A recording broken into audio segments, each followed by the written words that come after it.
This is the ERISA Edge, bringing you fast, insightful, and actionable advice on fiduciary responsibilities and retirement plans. I'm Don Jones, and our meaningfully different discussion today will focus on PEP plans. I want to give you a little background. In 2020, Congress surprised us and created two new types of retirement plans. One was the Employee Retirement Plan, the PEP plan. Now, this PEP plan had some unique items to it, and it had to be followed exactly in order to be a PEP plan. It was designed for efficiency, in other words, to cut some costs. But it was also designed to remove the plan sponsor from being the ERISA 402A named fiduciary and the ERISA 316 plan administrative fiduciary. We're 5 years into it. And as I take a peek at PEP plans that I see out there and what the pooled plan provider or the P3 is doing, I'm shocked. Because the purpose was to be more professional, to be more experienced, to be dedicated to what is referred to as orthodox doctrine, doing what the courts have said. If I were going to label this today, I would say actions speak louder than words. And yet, the way the P3s are bringing these plans out, and I should say, maybe not all, but all I've seen, it looks like they're brand new neophytes as it relates to ERISA 402A. And they're just stumbling in the dark. Ouch. Or they do know better, and they just choose not to do it, which is called willful neglect. I just want to bring up a few examples that are actually being ignored, not by one or two, but by most, if not all, PEPs that I'm seeing. Because if you're going to be a fiduciary of the plan, you can't pick or choose what you want to include and what you don't. You have set yourself up as the protector for that plan. So let's go through a few examples of where actions are not meeting the marketing words. There must be a removal or a delegation under ERISA 405 of the plan sponsor being the 402A named fiduciary. Just in a case that came down recently, Supreme Court, they started off with that, the vital importance of the named fiduciary. What I see is no reference to a 402 fiduciary, none whatsoever, never brought up, never mentioned. Or if it is mentioned, it's just almost in fine print. Now, why is that being done? Well, this is where the rubber meets the road. Of everything you're going to do, the 402 fiduciary is responsible for the managing and the operations of the plan. That is the one responsibility for the 402 fiduciary. And they must be a discretionary fiduciary.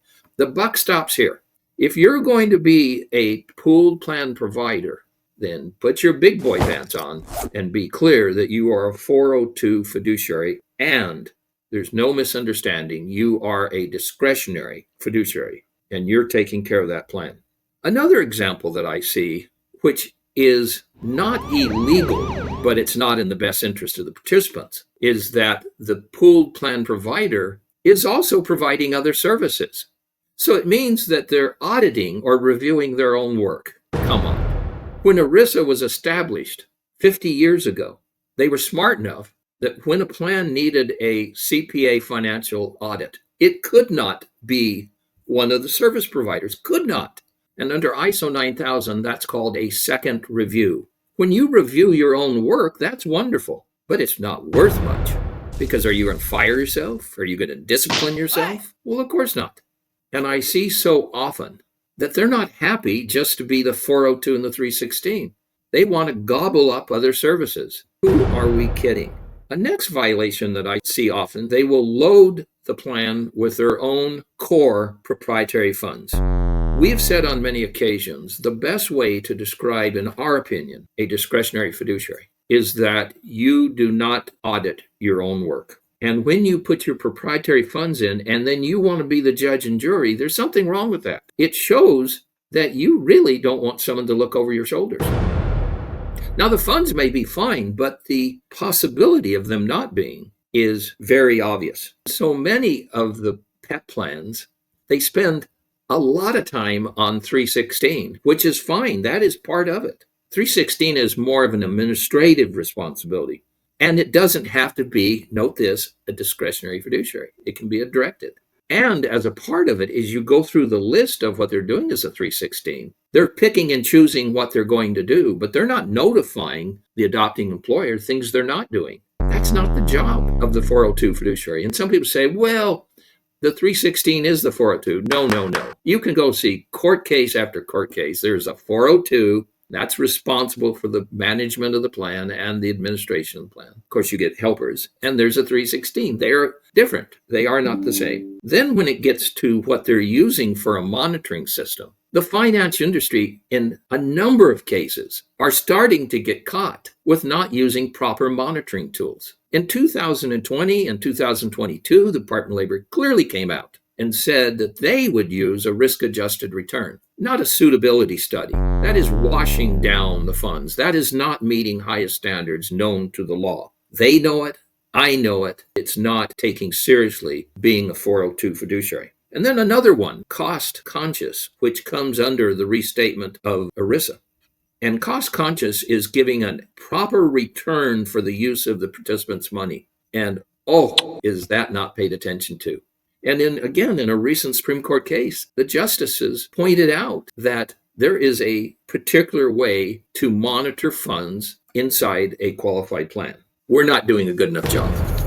And we see so many plans that are being targeted by the attorneys out there. And we're belly aching. Unfair. No, it's not unfair. If you're going to take the sacred role of being a 402 fiduciary, then take it and do it. The courts have consistently said that if you're going to be a fiduciary, if it's going to be challenged, did you use an orthodox format? That means, have you used established beliefs and practices? And have you used black letter law, well-established and generally acceptable legal principles? Or have you watered it down? I'm not seeing this in PEP plans. And if you feel the same way I do, I want you to be aware that just because you're saying you're a pooled plan provider doesn't mean you know what you're doing or care to mean what you're doing. Be sure to follow Fiduciary Wise for more insight on fiduciary responsibility and retirement plans, and please stay tuned for our next video.